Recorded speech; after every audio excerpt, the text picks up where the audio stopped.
أعوذ بالله من الشيطان اللعين الرجيم. بسم الله الرحمن الرحيم.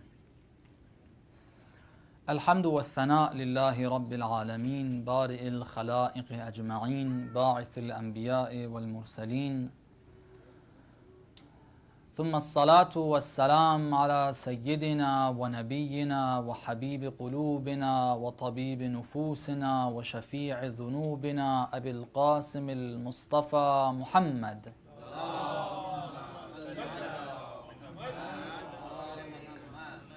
وعلى أهل بيته الطيبين الطاهرين المعصومين المكرمين المنتجبين، لا سيما بقية الله في العالمين، روحي وأرواح العالمين لتراب مقدمه الفداء، ولعنة الله على أعدائهم أجمعين إلى قيام يوم الدين. For the hastening and the return of our Imam, please recite the salawat.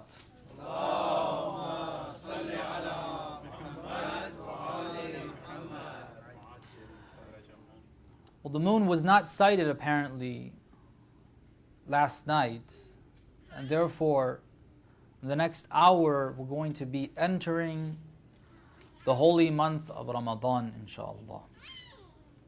Tonight will mark the first night of the month of Ramadan.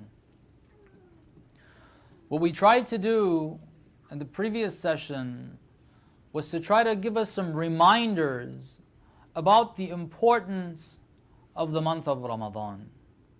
How great an opportunity this is. A one-time-a-year opportunity to try to have a new start, a new beginning, to change our lives. This is going to, inshallah, begin. We said that Allah subhanahu wa ta'ala has made the fast compulsory and mandatory in order that we try to move in that direction. We try to accomplish and try to develop the spirit and the quality of taqwa in ourselves. What we want to try to do, inshallah, is over the course of these nights that we're together, to try to have some conversations, to try to enrich this experience, to try to develop ourselves better and better and better. As a reminder, as a starting point, let's look at our lives in this way. Let's look at the circumstances around us in this way. Remember in Dua al-Iftitah that inshallah we'll be reciting shortly, one of the things that we read at the end, we complain to God about our current state, our status quo basically. Allahumma inna nashku ilayka faqda nabiyyina. We don't have our Prophet amongst us. We have a lot of enemies working against us. Our numbers are small. The enemies' numbers are very large. We complain to Allah subhanahu wa ta'ala about the circumstances that we're in. And then we talk about what we hope to see, what we wish to see. Allahumma inna narghabu ilayka fi dawlatin karima. Alright? We talk about the coming of the Imam basically. Let's look at ourselves in this way. It kind of gives us motivation. It gives us inspiration. If the Imam of our time, Ajjalallah Ta'ala Farajahu Sharif,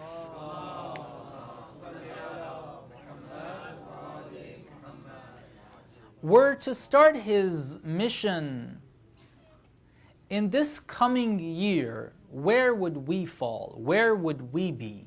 What part of his mission, what part of his movement are we going to be? Will we be part of it at all, or God forbid, we're going to be some of those that are going to become obstacles on his path? What are we going to become? Where would we like to be?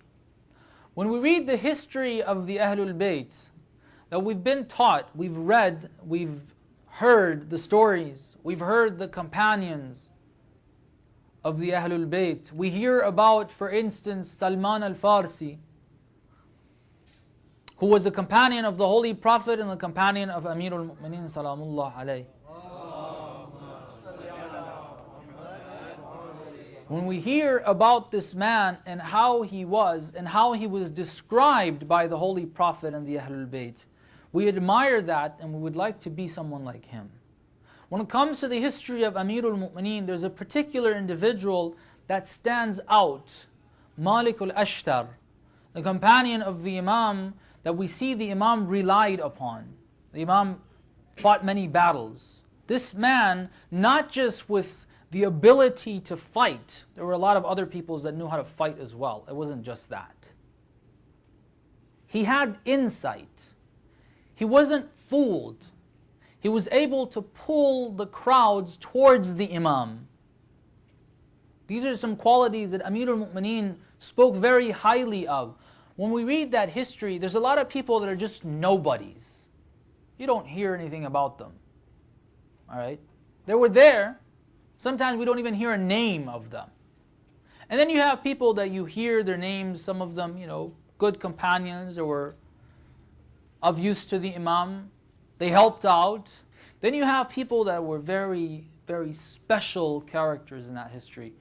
Well, if the Imam of the time were to come in this year, if he would start his mission in this year, where would we be? What part of that would we become? Who would we be if we would picture ourselves at the time of Amirul Mu'mineen and the companions that the Imam had, the relationship that they had with the Imam of their time? How would our relationship be with the Imam of our time? Would we be some of those who, God forbid, were the obstacles, the ones that were fooled by the enemy? Are we going to be the ones that are going to be semi-helpful here and there? When the Imam calls upon them, they're not always there? Or are we going to be some of those that others later on would be looking at and looking up to and admiring and being inspired by? This is something we want to try to become the best. We want to try to become the true servants of Allah subhanahu wa ta'ala. We don't want to remain at the bare minimum standards, all right? And we want to try to discuss certain issues over the course of these nights that we're here, inshallah, these evenings that we're here, to try to move, hopefully, with the help of Allah subhanahu wa ta'ala, with the grace of Allah subhanahu wa ta'ala, we'd like to move in that direction. So the standard that we are putting out is a high standard. We want to move in a direction that is going to change our lives. Let's try to set that as our objective in this month of Ramadan. Let's not allow this month of Ramadan just to be another regular, normal month of Ramadan that passes by and we don't have a significant change in our lives. If we want to change ourselves, go through serious change in our lives, we're going to have to discuss some very, very fundamental issues. We're going to start at the fundamentals and try to build up and become a little more practical and enter maybe personal life, family life, and then social political life, inshallah, as well.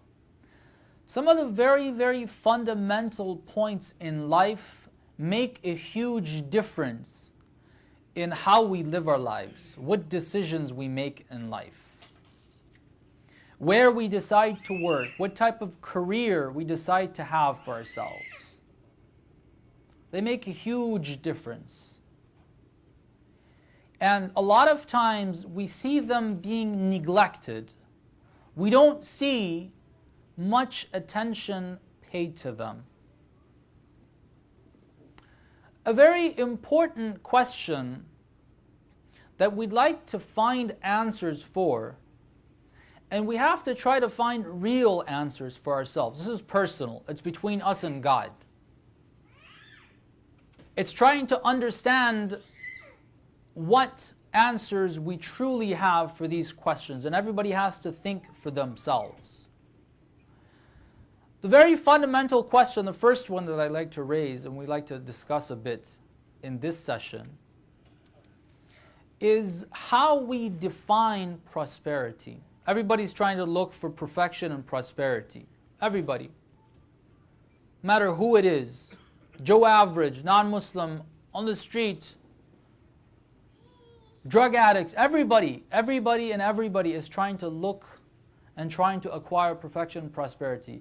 You ask anyone in the street, would you like to just not move towards prosperity? Do you dislike prosperity? Everybody would say no.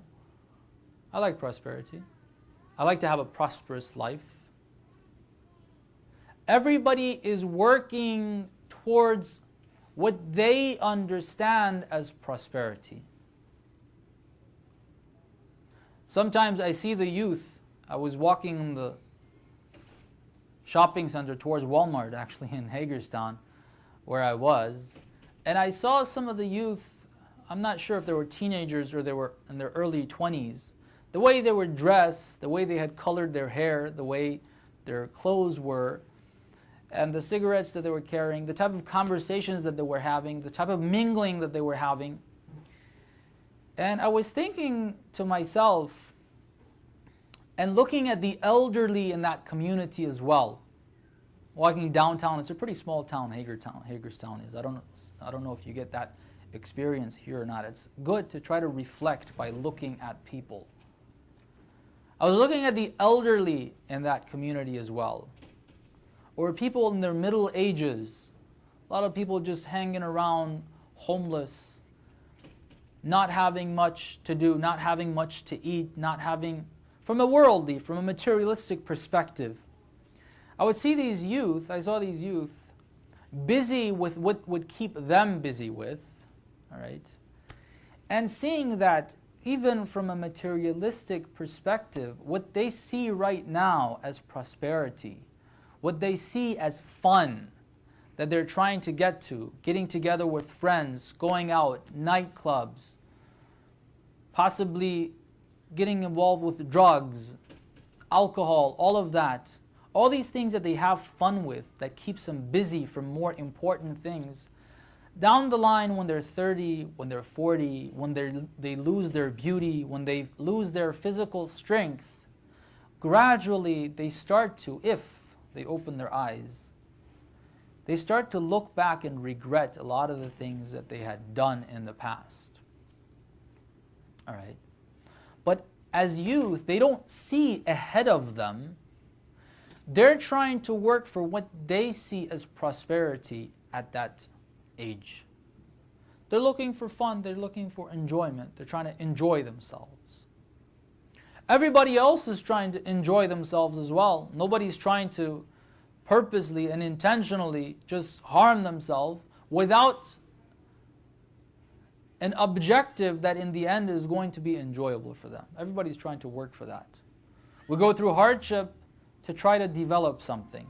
So everybody is moving towards, is thinking of prosperity. The difference is how we identify and what we identify as prosperity. One idea that's out there, which most people, including most of us, look at when we're talking about prosperity, is the material world at some level. We consider the material world the objective of our life. We plan things such that we acquire more material pleasure in this world. That's how we plan it. We may not state that as Muslims, as Shia, if we are asked, what should be the goal of a believer? We have plenty of answers to give. Plenty of answers to give. Muharram time comes, we talk about Imam al-Hussein, salamullah alayh. We talk about the bravery of the companions. We talk about the loyalty of al-Fadl al-Abbas. We admire all of that, but then we go back home in the same routine, and the objectives that we have in our lives are actually very, very material. Let me give some serious examples that show us what our objectives are, our definition of prosperity is. A lot of times people, this is where it becomes a little scary. Sometimes when we are asked to discuss issues related to work, occupation, careers, what type of careers are allowed and what type of careers are not allowed, that becomes a very dangerous topic that I'm not sure I would like to discuss and cover. Why? Because we had in a camp in Canada, they asked me to cover that. We mentioned some of the basic principles. You can't do this, you can't do that, you can't do that, you can't get involved with interest, you can't... A list of things that were mentioned. Then people were like, well, how can we live out here? Then one of the answers that needs to be given, again, I'm not discussing any details right now, but the way some of the brothers and sisters were making it sound was like, there's no way you can live out here without working and being involved with some of those activities that we just, in that session, covered. So I said, look, don't try to tell me that you can't live your life here without getting involved with one of these. Why? Because that's not going to make your life any easier. Because we have another ruling. That's another scary ruling in Islam. It's called التعرب بعد الهجرة. All right? They say it's haram to do something called التعرب بعد الهجرة. What is that? The Holy Prophet migrated to Medina. The people in Mecca migrated before even the Holy Prophet migrated to Medina. They migrated to Habasha, Ethiopia. All right? And to other regions. Why? Because they were not able to practice their religion in Mecca. And the verses of the Holy Quran emphasize the importance of leaving a region where you're not able to practice your religion. So if you're telling me you can't live out here without getting involved with some of those sins, the conclusion, the religious conclusion of that, although I would disagree, I would say no, it is possible, maybe a little difficult, but it is possible to live out here without getting involved with those sins. But if that is the conclusion you want to reach, then the religious conclusion is you're going to have to leave. You have to go, maybe if you came from another country, you may have to go back to that country, if possible. If not possible, you may have to go to another country, possibly maybe to Latin America, I don't know, some African country, somewhere where you can practice your religion. But we don't even look at that option. We don't even look at that option and those options. Why? Because we see, although we don't state this, the prosperity that we set for ourselves, the goals that we set for ourselves are material. We're looking at how big a house we have, what type of car we drive, how much money we have to spend when we want to go for vacation, for instance. If we have vacation, do we have any of that or do we not have it? These are how we judge who has a better life and who doesn't have a better life. And sometimes we even judge what Islam says in regards to particular topics based on this ideology, based on the material ideology. I'll give you an example of this as well. This is another one of those controversial issues, scary ones. We have a different perspective in Islam, and we're proud. Islam is proud to give a different perspective in life for women compared to what the West has as the ideal for a woman's life. In the West, you're considered, you're prosperous, you have a good life, if you have a degree in the university, if you're running a business, if you're independent, if you're making your own choices, if you don't listen to your husband, if you do listen to your husband, that's not a good thing. He doesn't have any right. Islam has a different approach towards that. Islam, for instance, one of the areas that we seriously defer is that Islam gives a lot of importance to family life. Islam gives a lot of importance to having more children and raising them appropriately. And that is something that the sisters can do and men cannot do. Even if they wish to, they can't do. The sisters can do that. That means that there's not going to be as much, don't get me wrong, this is not to suggest that studying is not good for sisters, they should not be educated, no. I'm not trying to discuss that issue thoroughly, all right, this is just an example I'm trying to give. There are some level, or there are some differences in what we consider prosperity. There are some differences that Islam has with Western ideals in how to live a life that is prosperous.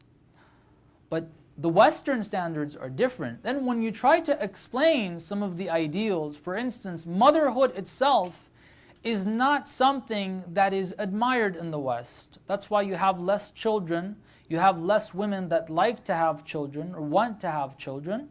There are less women that would want to take care of their children.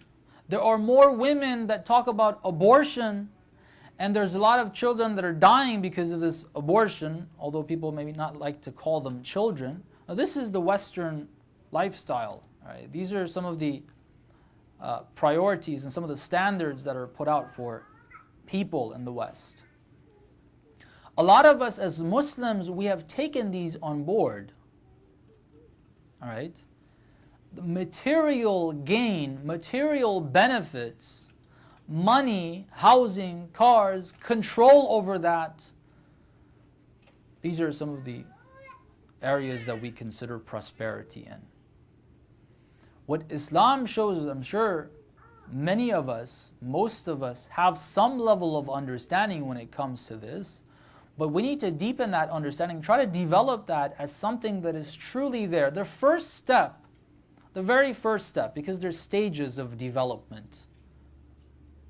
There are stages of development ideologically and spiritually. The same way that on a physical level, if we would want to advance ourselves, if you want to become an athlete, you don't start running 10 miles a day. You start smaller, you start running on a slower pace, and then gradually you start building up towards it. The intellectual capacity that we have, the spiritual capacity that we have is similar. We gradually make our way up. The first step that we need to try to get to is that we need to understand Islam's perspective of this world, of the dunya. The first thing to note in regards to this world, in regards to this life, is the very word ad-dunya. Anybody know what the meaning of dunya is? The word dunya doesn't mean this world. Dunya means low. Okay. Al-adna, ad-dunya, masculine, feminine. Ad-dunya means the low world, the lower world. According to Islam, some of the verses, if we may try to review them, Allah subhanahu wa ta'ala says, إِنَّمَا الْحَيَاةُ الدُّنْيَا لَعِبٌ وَلَاهَوٌ. The life of this world is just a game. You have 5 cars or 2 cars or 1 car. It's a new car or an old car. How much money you have, how many mansions you have, how many homes you have, how much money you have sitting in your bank account. All of that is just a game. لَعِبٌ وَلَاهَوٌ. This is the way Islam looks at this dunya. Islam sees the hereafter. وَلَدَارُ الْآخِرَةِ لَهِيَ الْحَيَوَانِ. Life is the hereafter. The purpose of this life is لِيَبْلُوَكُمْ أَيُّكُمْ أَحْسَنُ عَمَلًا. That's the only reason why you're here. You're not created. We're not created for this world. This is something we've got to try to understand. Really understand. Personally, between us and God, not as answers to give to people.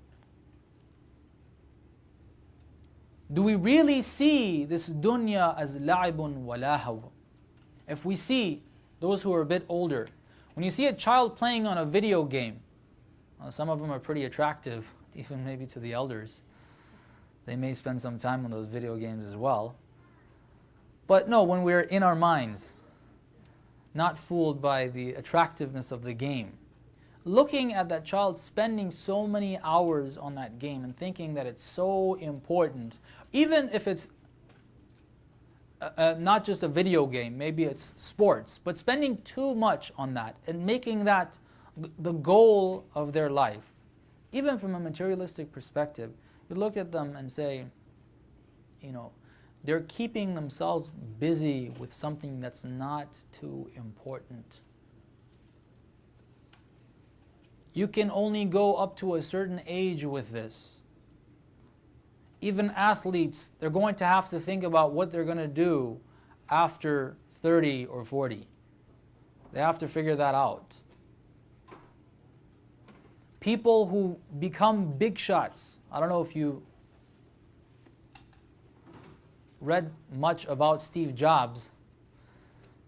He passed away. Some of the things that he was involved with, he's a billionaire, he had a lot of money, he had a big corporation that he was running. But in his private time, in his personal time, he's looking for something else. He's looking for something spiritual. All right? When you get to the end of it, like, okay, all of that, there's an interesting story of Prophet Nuh, ala nabina wa alihi wa alayhi salam.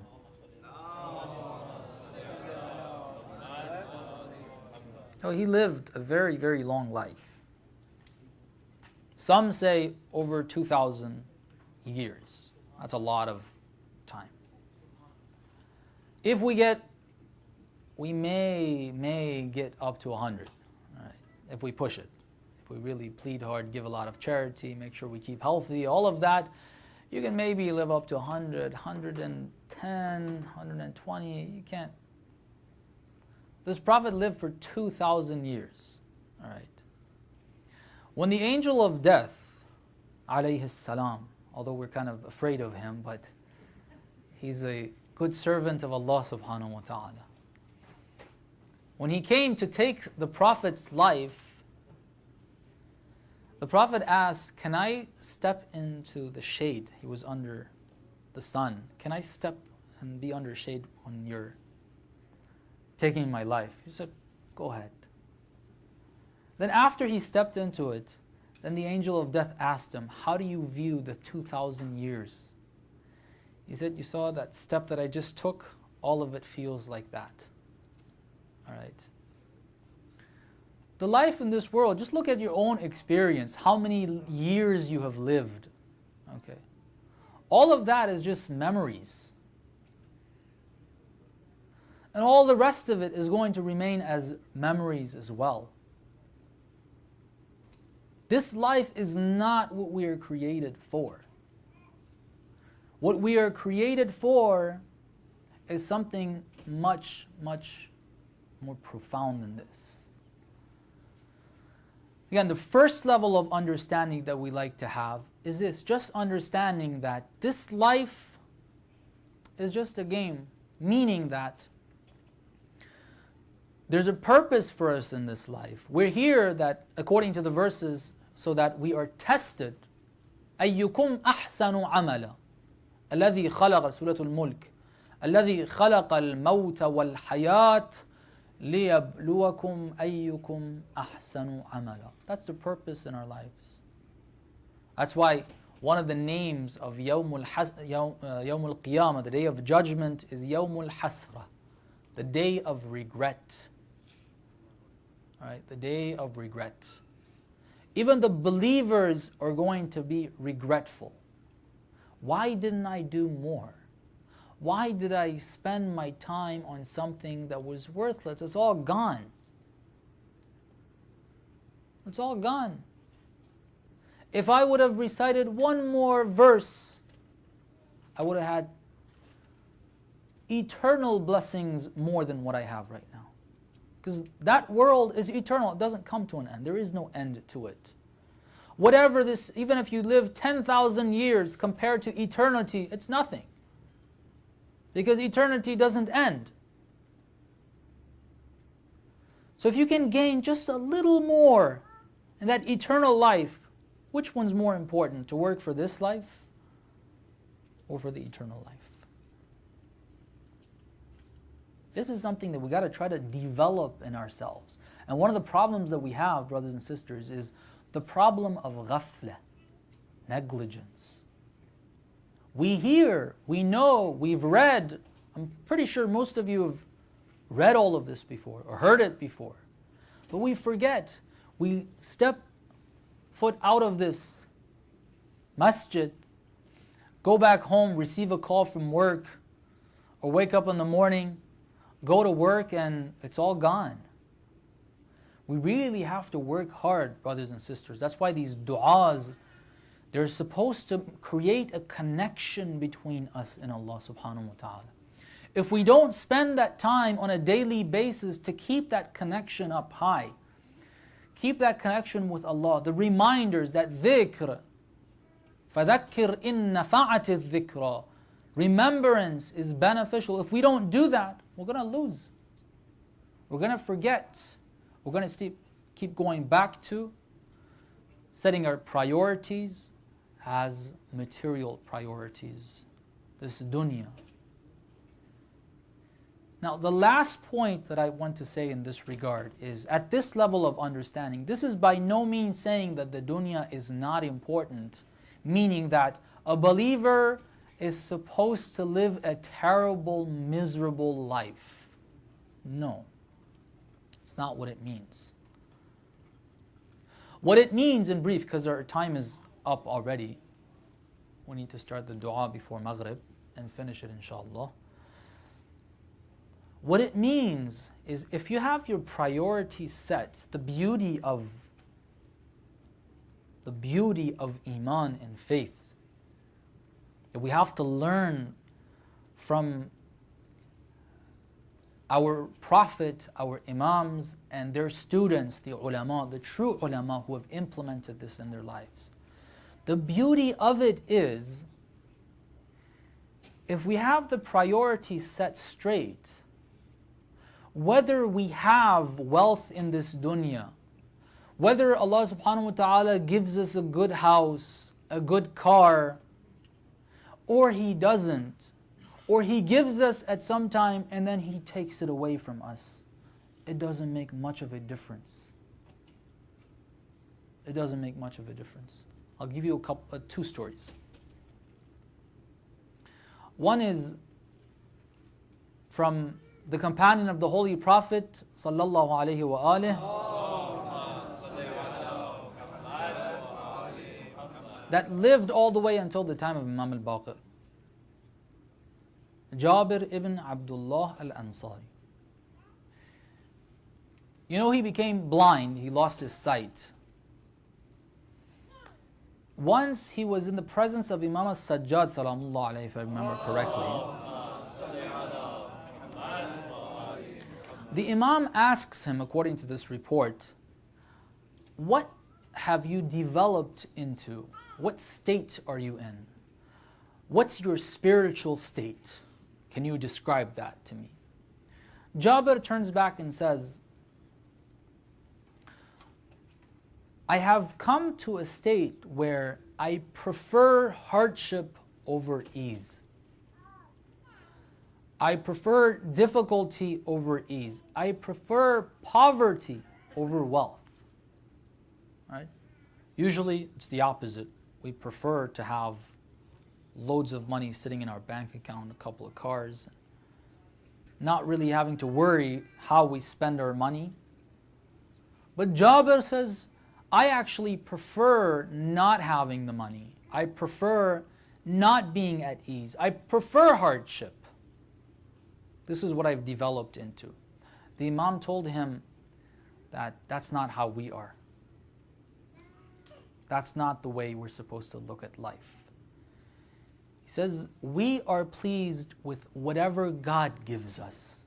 If He gives us ease, we're pleased with ease. If He gives us hardship, we're pleased with hardship. If He gives us wealth, we're pleased with wealth, and we treat it right. And when He gives us poverty, He takes away that money, we're still okay with it.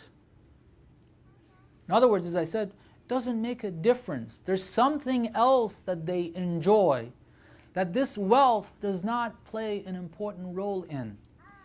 Amirul Mu'mineen at the time when he was working before he became the so-called Khalifa, meaning that when they actually gave and handed over power to him, because he was always the Khalifa of the Holy Prophet. Before that, when he was working and he had loads of gold, he was a good worker. Okay? He worked very well and he had money. Although he gave a lot of charity. There's plenty of narrations on that. Because of the shortage of time, I won't get into that. Whether it was that time or it was the time of his khilafah that he gave everything he had away and he would live with dry bread that was so hard, the warrior of Khaybar had to use his knee to break that bread into pieces. Right? He didn't have regular bread to eat. It didn't disturb him at all. He didn't feel bad. He enjoyed his life. In this world, he enjoyed his life. Forget about the hereafter. I'm talking about this world. That's the last point that I'm trying to make. There's a different form of joy. That's what we're trying to say. It's not such that we're supposed to go towards difficulty, not have money. No, that's not the point. But the beauty of a life that a believer would have, if the priorities are set right, whether they're wealthy or poor, doesn't make any difference. They enjoy their life. I'll give you an example of the ulama and we'll end. Allama Tabatabai rahmatullah alayh was one of the great scholars that we had, both from an intellectual perspective, from a scholarly perspective. The amount of work and knowledge that he had in different areas, whether it's fiqh, it's usul, it's tafsir, it's irfan, it's philosophy, you name it. He's one of the top. That's why they refer to him as allama. He's a real allama, not this title that sometimes is given to even nobodies that haven't studied a day. All right, I hear that sometimes. Say, allama such and such, how long has he studied? Oh, he's just, he just gives good lectures. That's not something that you refer to as allama. Allama means someone that has a lot of knowledge. Also, from a practical perspective, he was one of the great practical urafa, not just the science or the discipline of irfan. One of his students, Ayatollah Misbah Yazdi, says, I came to Qom. There's the entrance when you come from Tehran to Qom.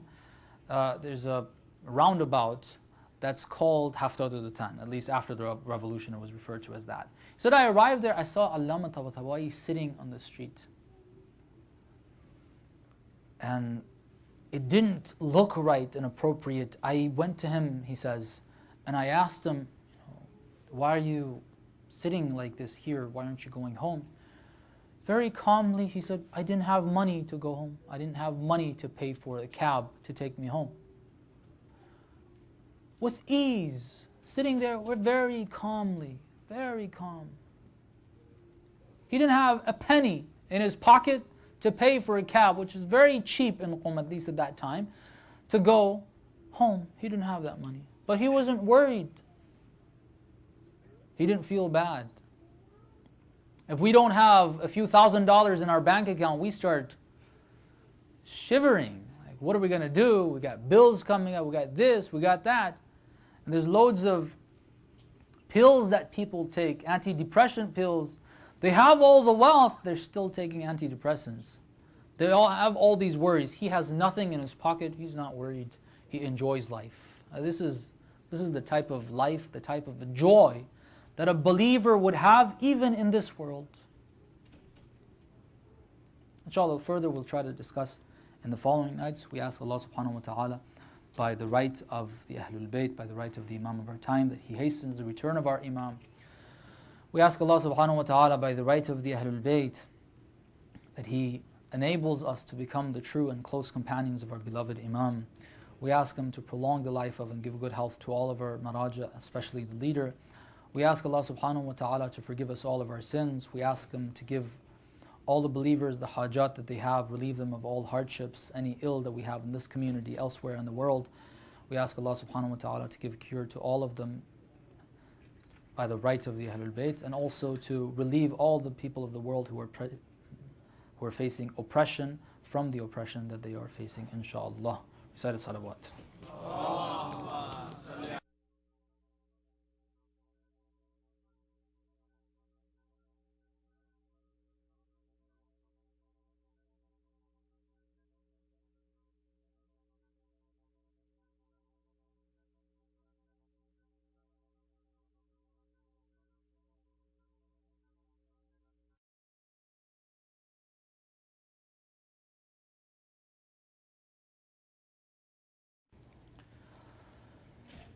أعوذ بالله من الشيطان اللعين الرجيم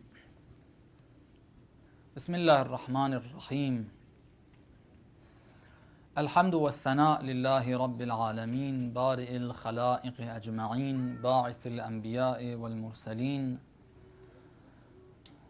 ثم الصلاة والسلام على سيدنا ونبينا وحبيب قلوبنا وطبيب نفوسنا وشفيع ذنوبنا أبي القاسم المصطفى محمد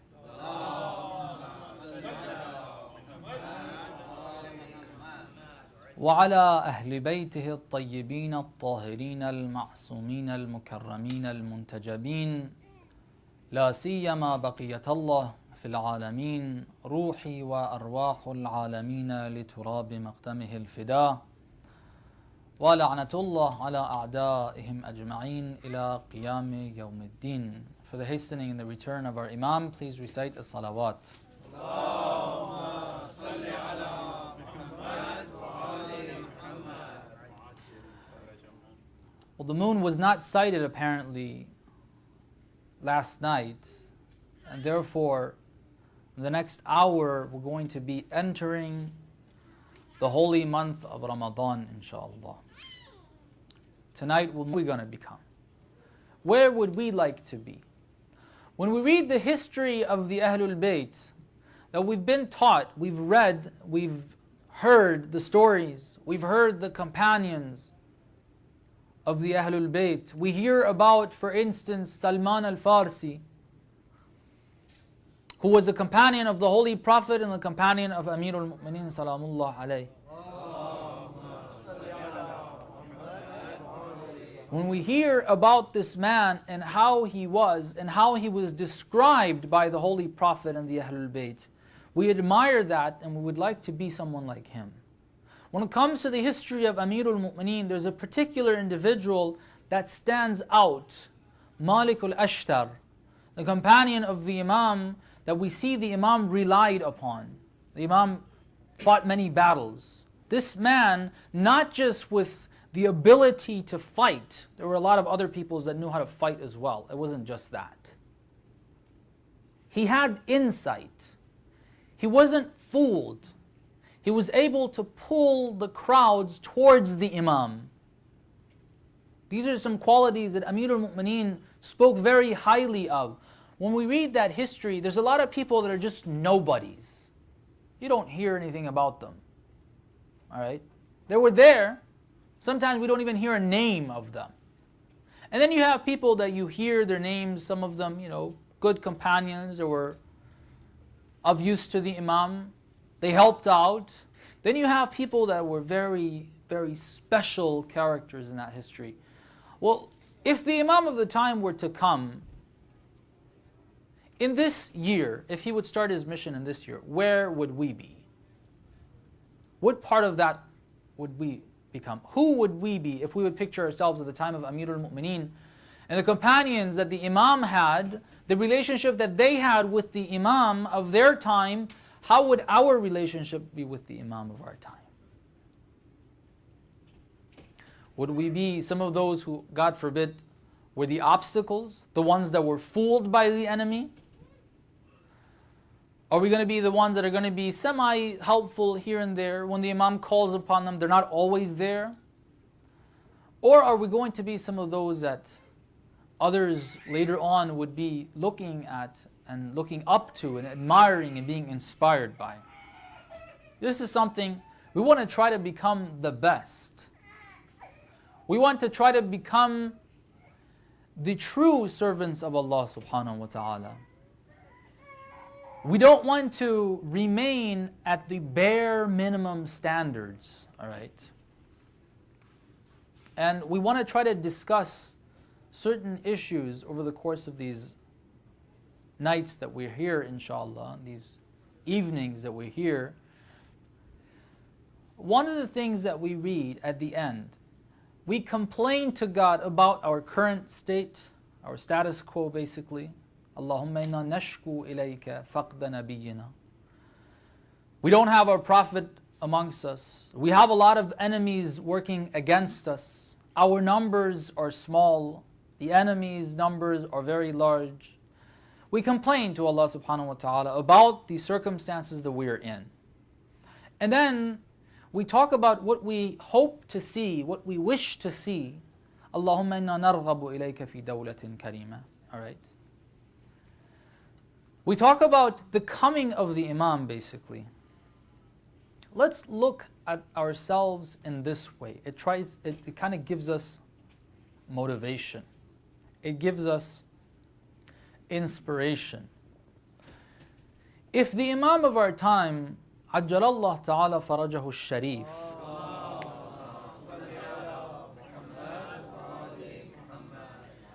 were to start his mission in this coming year, where would we fall? Where would we be? What part of his mission, what part of his movement are we going to be? Will we be part of it at all, or God forbid, we're going to be some of those that are going to become obstacles on his path? What would mark the first night of the month of Ramadan? What we tried to do in the previous session was to try to give us some reminders about the importance of the month of Ramadan. How great an opportunity this is. A one-time-a-year opportunity to try to have a new start, a new beginning, to change our lives. This is going to, inshallah, begin. We said that Allah subhanahu wa ta'ala has made the fast compulsory and mandatory in order that we try to move in that direction. We try to accomplish and try to develop the spirit and the quality of taqwa in ourselves. What we want to try to do, inshallah, is over the course of these nights that we're together, to try to have some conversations, to try to enrich this experience, to try to develop ourselves better and better and better. As a reminder, as a starting point, let's look at our lives in this way. Let's look at the circumstances around us in this way. Remember, in Dua al-Iftitah that inshallah we'll be reciting shortly,